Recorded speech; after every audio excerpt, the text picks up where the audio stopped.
Hello dear students, welcome back to my channel. My name is Ritesh Budden and in this video I'm back with one more very important topic. A topic of the reading section, note making and summary writing. The concept of note making and summary writing is not very clear to the students and therefore they make silly mistakes. Today in this video, I am going to tell you the perfect way to answer the questions based on note making and summary writing. Please watch this video till the end as each and every point that I am going to share in this video is very important. Also, I'll share with you a sample question and a sample answer of note making and summary writing. Now let's see what do we mean by note making. Note making means presenting big chunks of knowledge in a neat and brief way.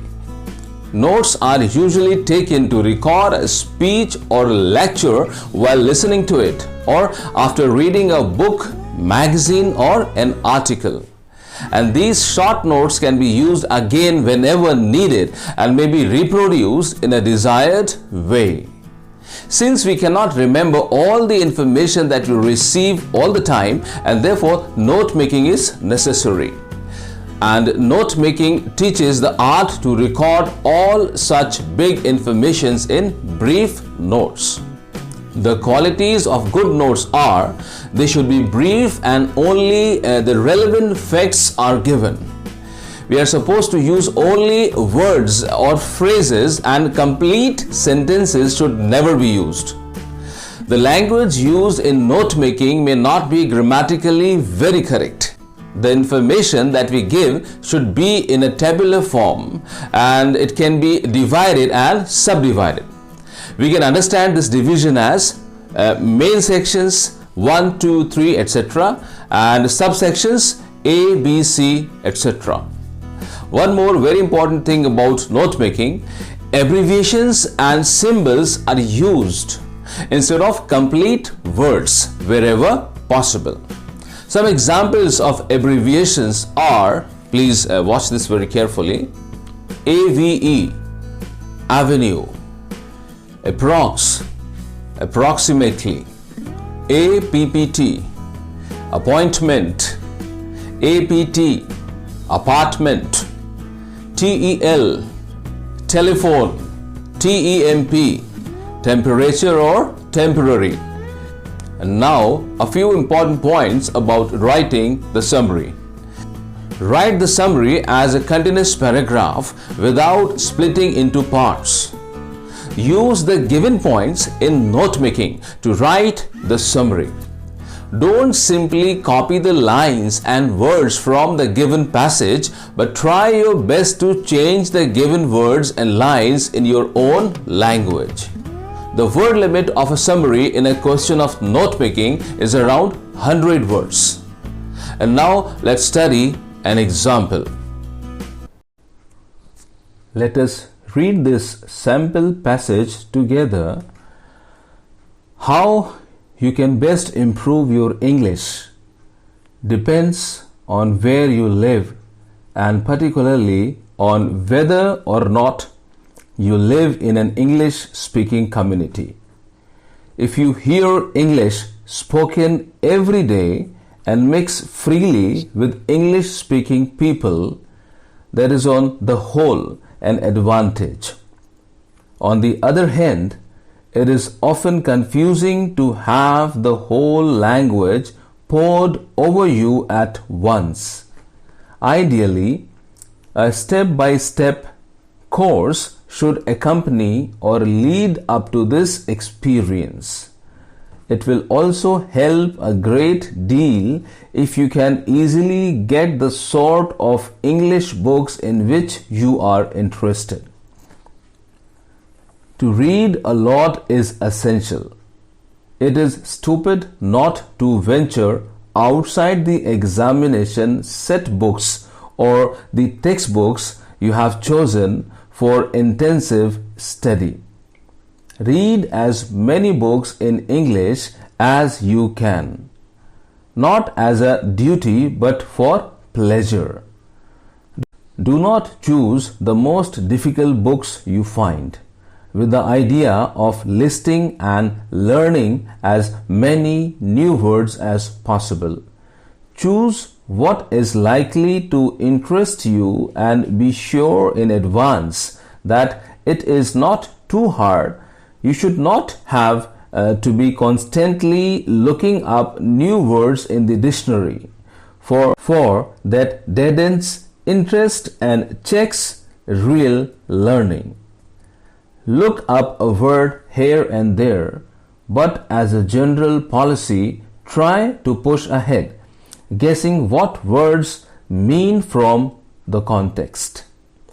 It is extensive and not intensive reading that normally helps you to get interested in extra reading and thereby improves your English.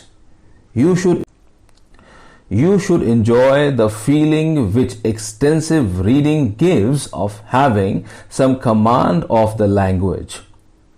As you read, you will become more and more familiar with words and sentence patterns you already know, understanding them better and better as you meet them in more and more contexts, some of which may differ only slightly from others.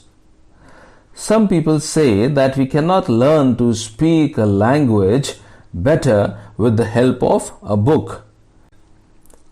To believe this is to believe that the spoken language and the written language are quite different things. This is not so. There is a very great deal in common between the two. In learning the patterns and vocabulary of the written form, we are learning to a considerable extent those of the spoken form too. We are in fact learning the language and not merely one form of the language. These are the questions. On the basis of your reading of the above passage, make notes on it using headings and subheadings.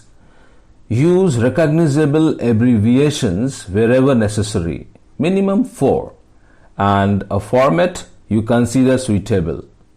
Also apply an appropriate title to it.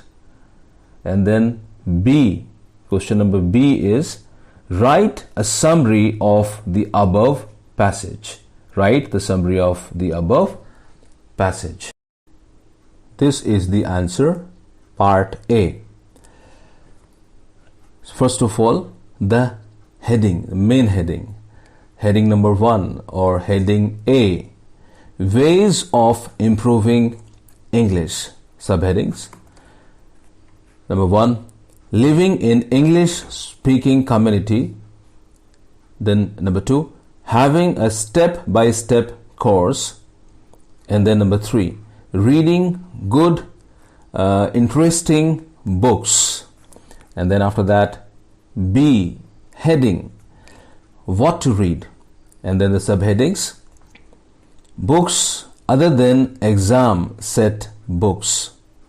Then number 2, books that can give what? PLSR here, meaning pleasure. And then number 3, books are not difficult to follow. Then number C, heading, value of extensive reading. And the subheadings are number 1, helps to give command over language. And then after that, number 2, familiarity with sentence patterns. And then number 3, habit of guessing meanings from the text without having to use a DICT, meaning dictionary. And number D, main heading, the heading, relation between speaking and reading a LANG, meaning language. So relation between speaking and reading a language. And the subheadings are number 1, not much difference between spoken and written language. Number 2, same patterns, same vocabulary. And then number 3, by reading a lot of books, we can learn both spoken and written English. And the title of this passage is How to Improve Spoken and Written English. How to improve spoken and written English. And now let us enter into the summary part, that is the B part of the question. Summary of the passage. Living in an English-speaking community can be helpful in learning and improving English language. But only this much is not sufficient. A step-by-step course is also necessary along with it. Also, a lot of reading other than the examination set books should be done. Difficult books for which a dictionary has to be consulted frequently should not be chosen for reading. Only easy books that can maintain the reader's interest should be chosen. This sort of extensive reading can improve both our written and spoken English, since the vocabulary and sentence patterns are common in both the cases.